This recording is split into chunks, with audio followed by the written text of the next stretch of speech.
बर' साहित्य सभायानो होन BPF-आनो होन UPPL-आनो होन जिखि जाया प्रग्रामाव नोंथांमोना दिन थांनो नाङा। नै नोंथांमोना बेखौ नाय मोनसेबो बर' पस्ट गैया।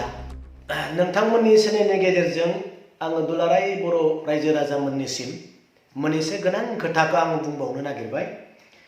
नैबे लेखाखौ लानानै नैबे लेखाया जादों जोंहा द director of elementary education Assam 28 अक्ट'बराव ओंखारनाय बे मोनसे नटिफिकेसन बेनो जाहैबाय दुलाराय आसामाव जेसेबां स्कुलफोर दङ बे स्कुलफोराव पस्ट ओंखारनाय बे SIU जानाय रेगुलार एसिस्टेन्ट टिचारनि थाखाय।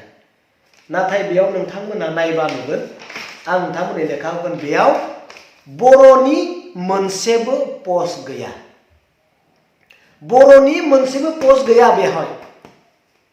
दिनै बिटिआरनि मुङाथ' बेयाव गैखाया, BTC-नि थाखायथ' पस्ट गैखाया, बे उननि बाथ्रा। नाथाय जोंहा दुलाराय आसामाव बर' स्कुलफोर गैया नामा? दिनै सनितपुर दङ, गलाघाट दङ, धेमाजि दङ, बा गवालपारा दङ, बरपेटा, नलबारि गासैयावबो जोंहा बर' स्कुलफोर दङ, बर' स्टुडेन्टफोर दङ। नाथाय बर' स्कुल बर' स्टुडेन्टफोरनि थाखाय मानो मोनसेबो पस्ट गैया? बेथ' बिराद सोमो गोनां खोथा। दिनै हादारन रायजो राजाया दिनै बुजिना मोनाखै बे पस्ट गैयैयाव जोंनि बर' स्कुलफ्रा मा जागोन? मानो गैया बर' स्कुलाव बर' पस्ट मानो गैया? मानो होआखै? आसामा दिनै जोंखौ मा खालामनो नागिरदों? जोंनि बर' स्कुलफोरा जोंनि बर' बिजोङा माबोरै थांनानै थागोन? मोनसेबो पस्ट गैया बेयाव, मोनसेबो पस्ट गैया। दिनै जोंनि लिडारफ्रा मा होननानै बुंगोन? ना बेखौबो माबा मोनसे मोजां आलादा काउन्टार होनानै बेखौबो खोबथेना दोननोसै नामा?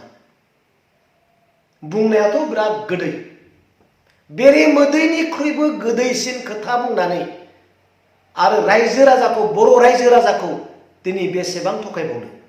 मोनसेबो पस्ट गैया नैयाव। दिनै दुलाराय बर' फरायसा आफादानो जा, जोंनि राजनितिक आफादानो जा, जेसेबां आफादफोर दङ, दिनै आं बे लेखानि सोमोन्दै खोथा बुंनो थाखाय खावलायदों। मानो गैया मोनसे पस्ट? मानो गैया बर'आ? मानो गैया? दिनै आङो BTC-आव थानाय MLA बिथांमोनखौ आं जेबो बुंनो साना। जायफ्रा दिनै गभर्नमेन्टआव दङ, सरकाराव दङ, बिथांमोनखौ आं बुंनो साना। बिथांमोना टटेलि गोदान।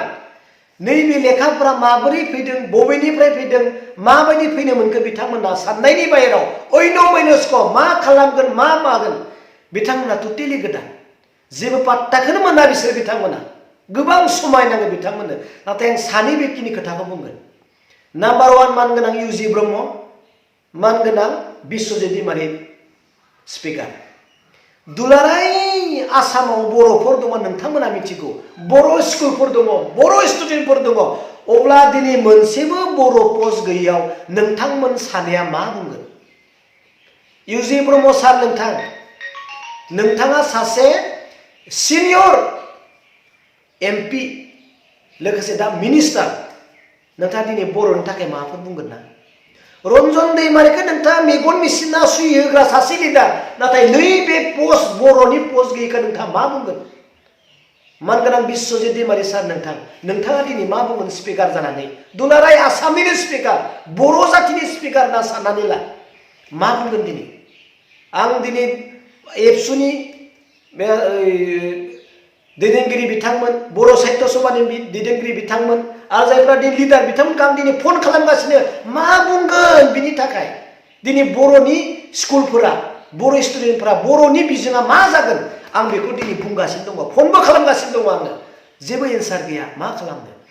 बिथांनि एन्सारा मोनसेल', रायजोआ दिनै सोरबा MLA MP खौ बेफोरबायदि खामानि मावनो थाखायनो दिल्लीयाव हरदों, स्टेटआव हरदों, मिनिस्टार खालामदों। बिथांमोना बे खामानिखौ मावनांगौ। रायजोखौ साइकेल मारि होनो, रायजोखौ बाइक रिलि होनो, रायजोखौ होख्राव होनो दिनै दुखु होनो नांला। नोंथांमोनखौ हरखाबाय रायजोनि खामानि मावनो थाखाय भट होनानै। बेनिखायनो आं दिनै खावलायगोन, जोंनि बेसेबांखि कलेज, इउनिभार्सिटि आरो स्कुलफोराव दिनै फरायगासिनो दङ, हाबोदान नोंथांमोनखौ लानानै आरोबाव फिन राजनितिक गेम गेलेनो हागौ। जिखि जाया पार्टियानो होन, एबसुआनो होन, बिएसइउआनो होन, बर' साहित्य सभायानो होन, बिपिएफआनो होन, इउपिपिएलआनो होन, जिखि जाया प्रग्रामाव नोंथांमोना दिन थांनो नाङा। नोंथांनि फरायनायखौ नोंथाङा कन्टिनिउ खालाम। नोंथांनि माइन्डआव आन्दलननि माइन्ड, नोंथांनि माइन्डआव होस्रि खावनायनि माइन्ड लाबोथ'नाङा। रायजोआ होस्रि खावगोन। नोंखौ मिटिंआव थांनो लिंदोंब्ला नोंनि बिफाखौ थिनहर। नोंखौ दिनै साइकेल मारिनो लिंदोंबा, मटर साइकेल सानानै दिनै जुदि दना होनो नागिरदोंबा नोंथाङा थांनाङा। नोंथाङा फराय। नोंनि बिब', नोंनि बिदा, नोंनि बिमा बिफाखौ थिनहर। नोंथांमोनखौ लानानै आरोबाव राजनितिक गेम गेलेनो हागौ। खोनासं फंबाय बिनानाव, स्कुलाव फरायनाय, कलेजाव फरायनाय, इउनिभारसिटियाव फरायनाय, नै नोंथांमोना बेखौ नाय। मोनसेबो बर' पस्ट गैया। बिनि अबस्थाया मा जागोन? आरो आं नोंथांमोननो नैबेखौ साननैसोनि उनाव जेब्ला थार्ड ग्रेड, फर्थ ग्रेडनि रिजाल्टआ ओंखारगोन, कलेज आं गावनो थाबायनानै बे लेटारखौ आं नोंथांमोननो होगोन। नोंथांमोना गोसोखौ थिग खालामना ला। रावजोंबो बुरखाय जानो नाङा। नोंथांमोना फरायनायाव गोसो हो। बेनो बास। जोङो नायगोन रायजो राजाया मा रिएक्सन होयैनि थाखाय। मोनसे पस्ट गैयिनि थाखाय आं दिनै होबाय।